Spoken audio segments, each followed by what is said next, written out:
Bienvenidos a nuestra presentación sobre la metodología prospectiva. El día de hoy estamos con ustedes mostrando el resumen de una de las obras más importantes que resume desde la idea de anticipar hasta el cómo actuar, es decir, cómo nosotros juntamos la anticipación teórica, conceptual, prospectiva y la implementación de la estrategia. Es decir, cómo nosotros entendemos la prospectiva desde el punto de vista de la gestión estratégica normal de cualquier organización. Este resumen, que se refiere a la obra Anticipación a la acción de Michel Godet, trae todo lo necesario para entender lo básico, lo primario, y así poder establecer la idea fundamental de que la incertidumbre no es un enemigo, sino que a través de la metodología de la prospectiva podemos convertirla en una herramienta útil para tomar decisiones. Quédense hasta el final para ver cómo es posible traer el futuro al presente.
Abrazamos la incertidumbre de manera sistemática y somos capaces de verter esa incertidumbre en un escenario, que vamos a ver qué es un escenario, pero ya tenemos una idea intuitiva de eso. Entonces la incertidumbre pasa a ser una aliada importante, porque nos va a permitir testear de manera anticipada las decisiones que estamos tomando. 3. La estrategia gana fuerza si existe apropiación colectiva. Es fundamental. No existe ningún modelo de gestión que pueda ser llevado adelante de manera unívoca, ¿cierto? De manera solitaria, de manera desconectada o de manera desintegrada en ninguna organización. Eso no es posible. Es absolutamente necesario entonces tener claro que el liderazgo va a ser un factor clave a la hora de poder avanzar con cualquier estrategia. Eso pareciera ser algo obvio, sin embargo, todos los modelos de gestión, de una manera o de otra, tienen que ajustar ese fusible de alguna forma. 4. La acción efectiva combina método, voluntad y movilización. Claramente, no podemos nosotros improvisar respecto de los escenarios que vamos a mirar. No podemos improvisar respecto de qué decisiones queremos tomar. Necesitamos tener un método. Y ese método también debemos tenerlo a la hora de actuar, es decir, a la hora de implementar. Porque esto tiene dos partes. Tiene una parte conceptual, una parte abstracta, que es cuando anticipamos, cuando empezamos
que es bien importante.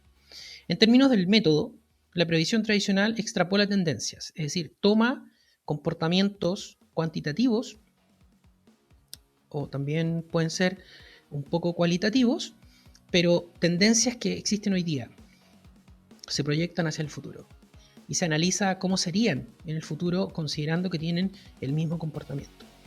O un comportamiento que tiene factores conocidos, estacionalidad, factores de crecimiento o de decrecimiento, pero siempre en la lógica de la extrapolación de lo que se conoce hoy.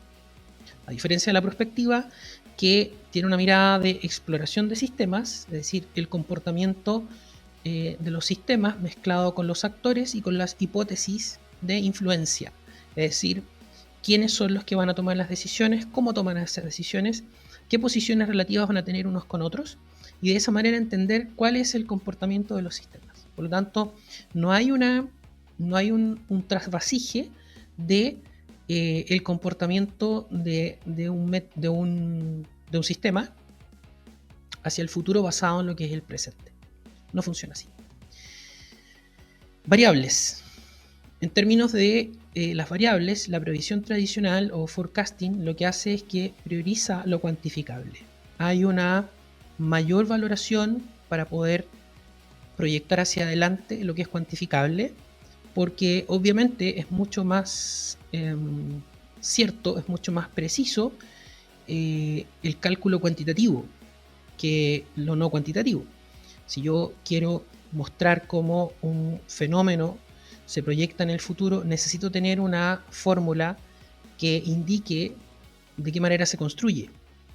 Entonces asumimos que esto se va a comportar de la misma forma en el futuro o de una forma similar y por lo tanto eso se puede proyectar. De esa forma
de gestión, de productividad, de calidad, de satisfacción usuaria, que a veces están mal relacionadas.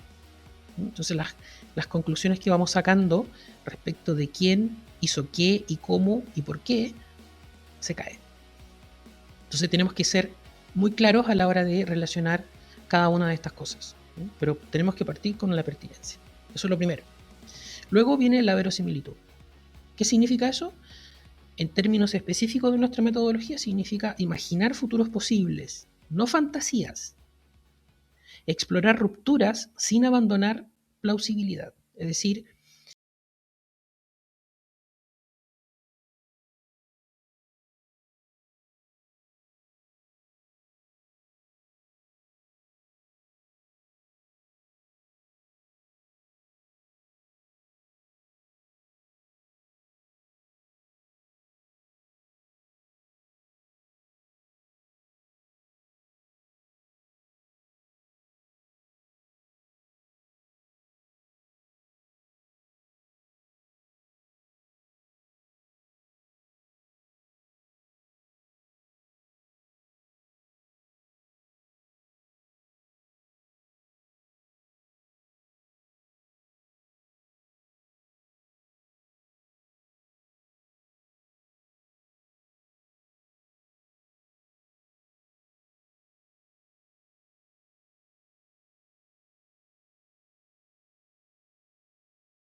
los meses de más o menos mayo a septiembre, más o menos. Eso por lo menos en Chile. Y eso es algo que te condiciona al sistema, ¿no? Esa es una tendencia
que yo tenga que cambiar mis métodos. Y por lo tanto, puede existir también una redefinición de mis objetivos. Al menos de mis objetivos a corto y mediano plazo, sí. Mis objetivos de largo plazo probablemente no, ¿cierto? La visión que yo tengo de futuro probablemente no se vea modificada por ese evento, pero sí el camino que estoy siguiendo. ¿Ya? Esa es la diferencia entre una tendencia relativamente estable de rupturas, ¿cierto? Tendencias relativamente estables frente a rupturas que sean capaces de cambiar el rumbo.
Voy a analizar cuál es la relación de influencia que tienen todas las variables involucradas. Por ejemplo, la producción versus la satisfacción usuaria, no sé, la gestión logística, todas las variables que me interesa analizar dentro de este sistema, yo las voy a estudiar y las voy a comparar todas con todas. Entonces, armamos una matriz. Si yo en el sistema estoy identificando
las variables que, de estar en alza, mueven el sistema, ¿no?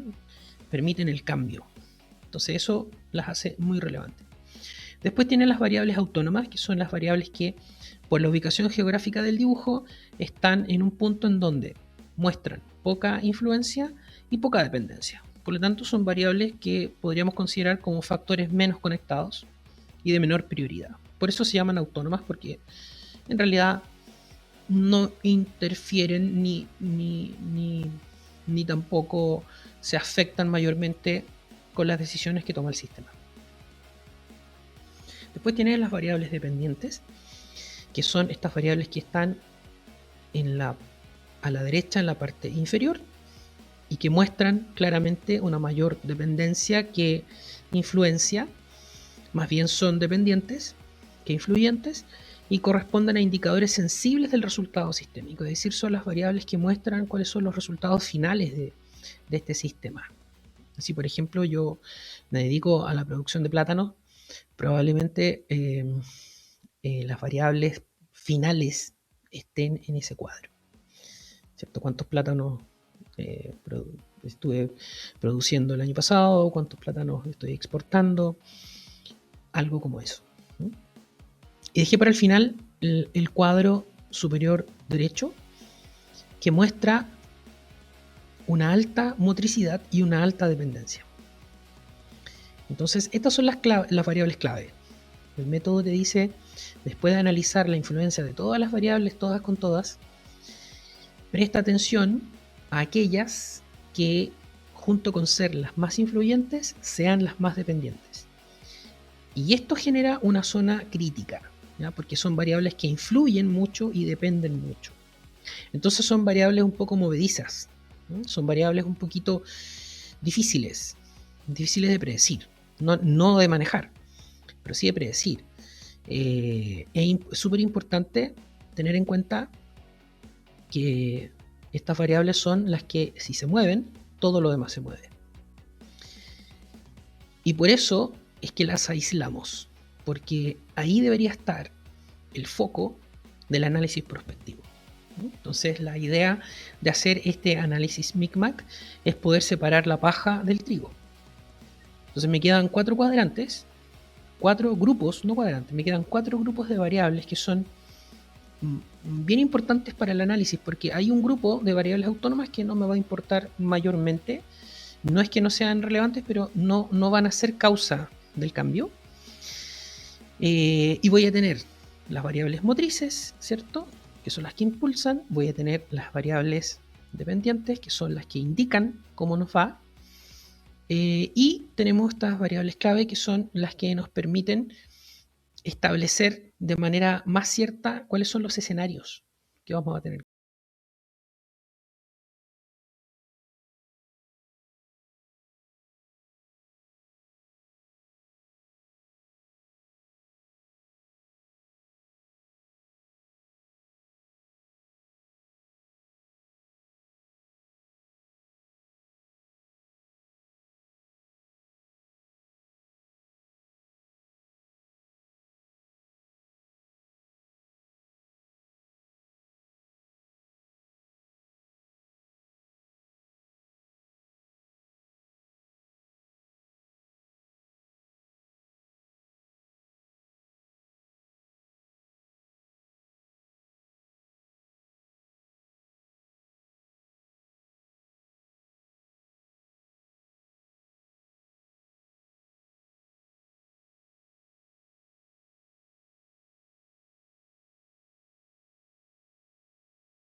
Los fármacos a tiempo de que haya una gestión correcta de los turnos, que haya una gestión, ¿cierto?, de la programación, tanto de los pabellones como de las altas en el caso de los hospitales, de las salas de hospitalización, etcétera.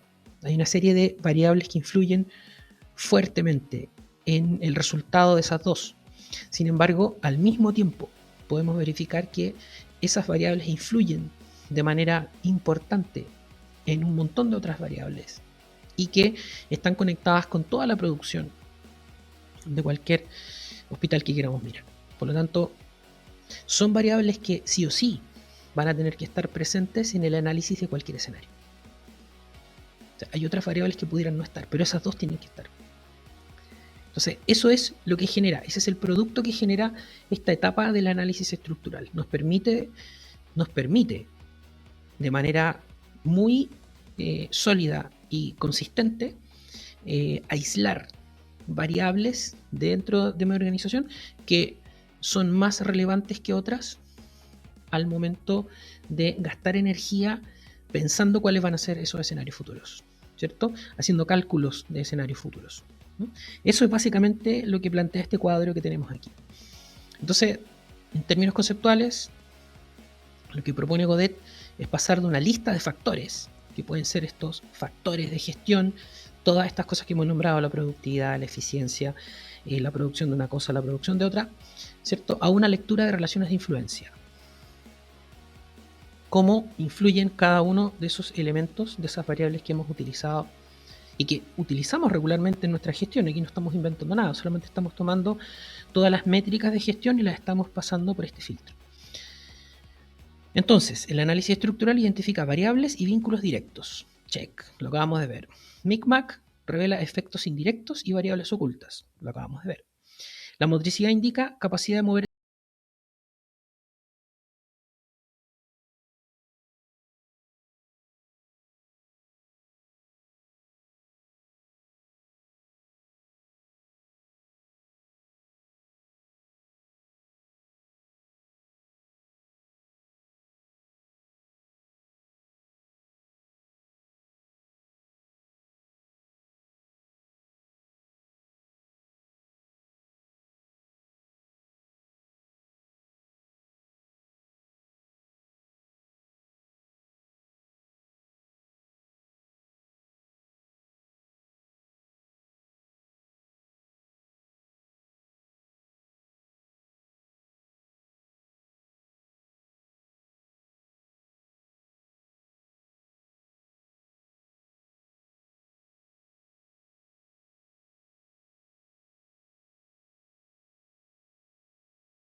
sostenida a otra cosa. El mejor ejemplo es, si me enfoco en precio, no me voy a enfocar en calidad. ¿No? O al revés, si me enfoco en calidad, no voy a ser competitivo en precio. Eso hay que aceptarlo. 2. La prospectiva ordena variables, actores, rupturas e hipótesis plausibles.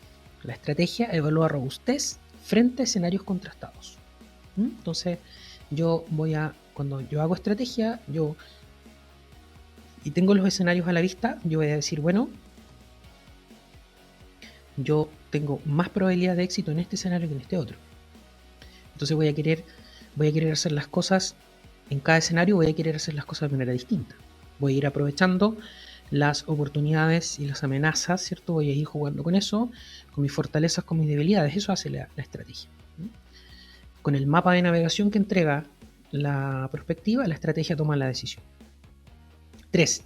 La perspectiva permite imaginar opciones antes de que la urgencia imponga una sola ruta. La estrategia moviliza estructuras, capacidades y actores hacia la acción. Entonces, eso es bien importante porque el horizonte temporal cambia todo. Si yo soy capaz de entender que algo va a ocurrir en un determinado periodo de tiempo y soy capaz de anticiparme, entonces me puedo preparar. Pero si ya me está ocurriendo y no me preparé, no me queda otra que seguir esa única ruta. Hay una única ruta cuando la contingencia me atrapa. Eso es lo que dice la perspectiva. Y la estrategia frente a esto que hace, bueno, es movilizarse, es solamente actuar. O sea, movilizar estructuras, capacidades y actores. Eso es lo que puede hacer. Entonces, si la perspectiva no alimenta la estrategia, esa movilización de estructuras, de capacidades y de actores no va a ser la mejor.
con clientes, competidores y sustitutos, tecnologías emergentes y regulación, ritmo de cambio del entorno, señales débiles y rupturas plausibles.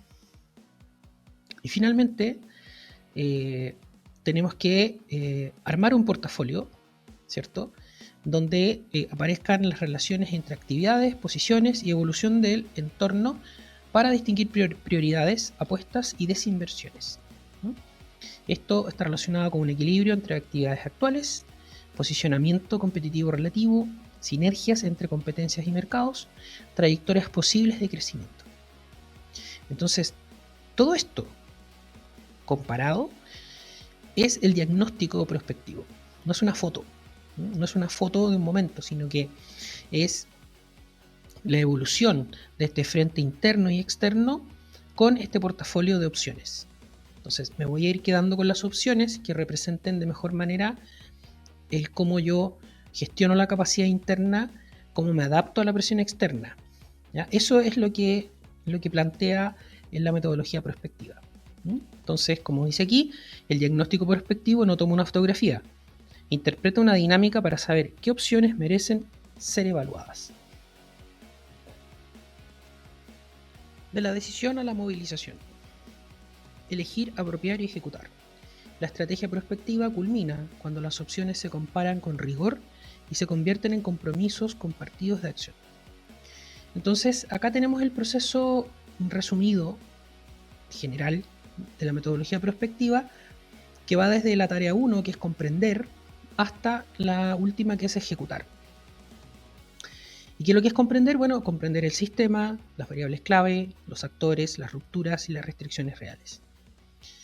Luego vamos a explorar escenarios plausibles y alternativas estratégicas contrastadas. Luego de eso, evaluar, comparación multicriterio, ¿cierto? Valor, riesgo, coherencia y robustez. Para luego apropiar, que esto implica participación, lenguaje común y legitimidad para reducir resistencias. Y 5, ejecutar, asignar recursos, seguir señales y ajustar el rumbo durante la acción. Esto es lo que de manera sistemática va a ir generando los aprendizajes necesarios para entender la propia organización, lo que hablábamos recién del frente interno, entender este frente externo y generar esta dinámica de portafolio permanente para que la organización pueda elegir. Es darle opciones a la organización para que elija. ¿Y cuáles son los criterios de selección que en general nosotros vamos a utilizar? La coherencia, que encaje con identidad y recursos, la robustez, resistencia ante varios escenarios. Una estrategia robusta debería ser capaz de sobrevivir o mantenerse en varios escenarios. A eso se refiere. La viabilidad, capacidades reales de ejecución. Apropiación, que es la comprensión y compromiso de todos los actores. Aprendizaje, capacidad de corregir la trayectoria. Por lo tanto, la conclusión de esto es que la apropiación es el puente decisivo. Sin ella, la anticipación queda como un informe. Con ella se vuelve acción coordinada. Y claro, lo planteamos en esta lámina porque al principio decíamos que esto es anticipar para actuar, ¿ya? Anticipación y acción. Pero entre medio está la apropiación, ¿no?